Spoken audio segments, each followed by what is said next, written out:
Lección número 9 del tema, también 9, sobre la antropología filosófica. Seguimos con las ideas fundamentales para una antropología filosófica correcta. Vamos a ver ahora este segundo principio. El ser humano, también desde un punto de vista filosófico, no solo de la revelación, es un ser dual, pero no hay que caer en el dualismo ni en el monismo. Son dos extremos que, como siempre ocurre, son hermanos también, son dos caras de la misma moneda, porque los extremos se tocan, y es cierto, pero sí que es dual.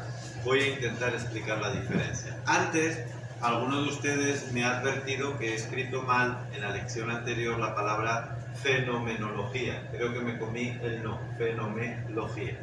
Bueno, es así, fenómeno, fenómeno. Fenómeno no de que sea un deportista fenómeno, sino fenómeno que es lo que aparece, lo que se muestra.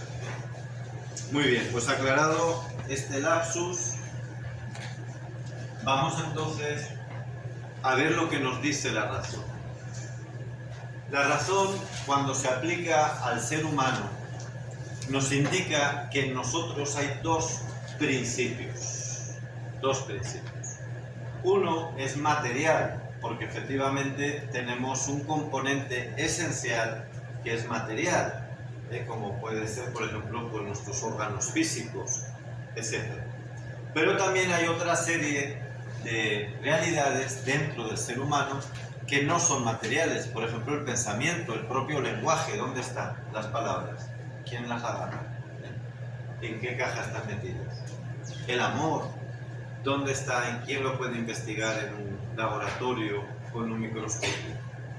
Entonces, esa observación, que es tan básica, tan de sentido común, nos indica que efectivamente en nosotros existe el principio material, pero además de ese principio material hay algo que le da forma, porque si no seríamos una criatura más. Me refiero, por ejemplo, un animal más, que es lo más semejante a nosotros, más que las plantas, aunque a veces también algunos se parecen más a una mata que a un animal. Pero, ¿qué nos diferencia de un perro, por ejemplo? ¿Qué nos diferencia de un gato? O si quieren, de un mono más cercano a nosotros. Ellos también tienen el elemento material. Ellos tienen órganos, en algún caso muy parecido a nosotros. Fíjense que la semana pasada, o creo que esta misma semana, se hizo un trasplante de un corazón de cerdo a un humano por primera vez en Maryland, en Estados Unidos. Por lo tanto, el elemento material es muy semejante con los animales. ¿Qué nos diferencia respecto a ellos? Es una pregunta filosófica.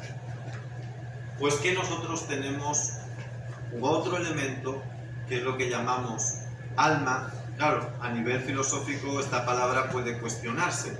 Llámenlo si quieren principio espiritual, llámenlo si quieren principio intangible, llámenlo principio animador, llámenlo como lo llamaba Aristóteles. ¿Para qué buscar otras palabras más complicadas? La forma. La forma, que es la que hace que la materia tenga una serie de capacidades, de actividades que no son propias de otros animales. Y eso es lo que distingue al ser humano. Una materia muy parecida a la del resto de los animales, por lo menos de algunos, más sin embargo está informada, formateada, si quieren, en el lenguaje de la computación, está formateada, está configurada de tal manera que puede realizar operaciones que solo el ser humano realiza, como las que les he dicho: hablar, pensar, recordar, amar, relacionarnos de una manera de tú a tú, consciente, filantrópica, amorosa, y hasta con el propio Dios, con un ser trascendental. Bueno, pues esto es lo que llamamos una constitución dual, porque son dos principios distintos. No se puede deducir el uno del otro. Hay gente, vamos a hablar luego del monismo, que dice que esas operaciones que acabo de mencionar emergen de la materia. Es decir, nosotros seríamos una materia tan evolucionada que ha llegado un momento que esa materia evolucionada empieza a pensar y que empieza a amar, pero que es fruto, es una emergencia, sale de la propia evolución material.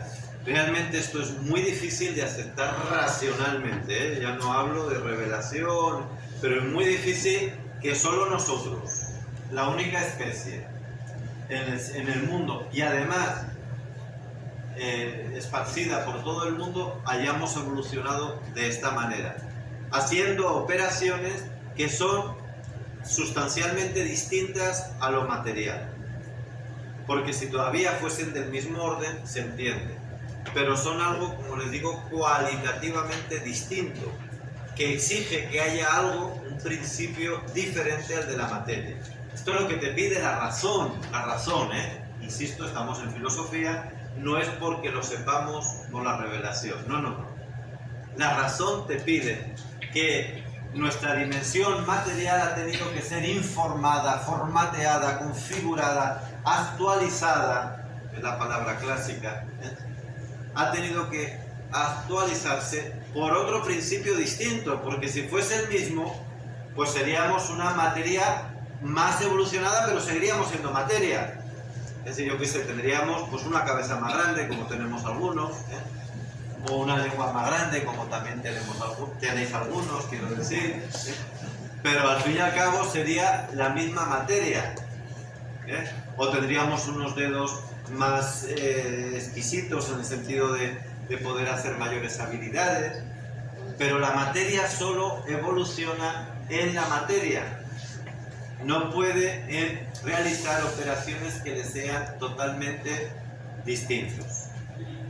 Para hacer una operación distinta exige un principio configurador distinto, un principio que lo active en otra dimensión. Y eso es lo que llamamos, repito, alma, espíritu, o en otros elementos pues lo pueden llamar, como decía Aristóteles, la forma que configura el alma.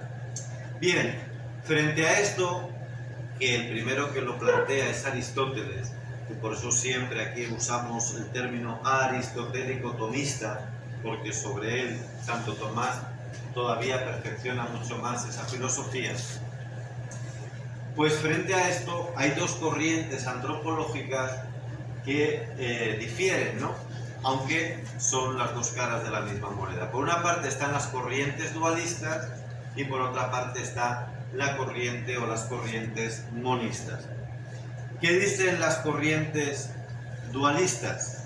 Pues las corrientes dualistas dicen, efectivamente, hay dos principios, pero no están sustancialmente unidos, no están unificados en un solo ser, como plantea Aristóteles. Para Aristóteles, la unidad entre alma y cuerpo es sustancial.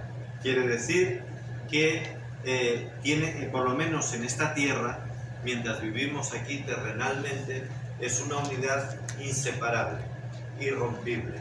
Si se rompe, desaparece la existencia terrena, que es lo que ocurre con la muerte. La muerte es la separación de estos dos principios sustanciales. El alma se separa del cuerpo, el cuerpo muere. Perdemos el aliento vital, muere. Empieza otra vida, es verdad, no es que desaparezca el hombre, no desaparece, pero sí nuestra existencia terrena como la conocemos ahora, que es la que estamos reflexionando desde la filosofía. Bien, los dualistas sí hablan de dos principios, pero para ellos esos dos principios están en oposición, no están en armonía como está en Aristóteles y en todo el cristianismo. No están en colaboración mutua, sino que están opuestos, en contradicción, en lucha. Y esto lo vamos a explicar en la siguiente lección.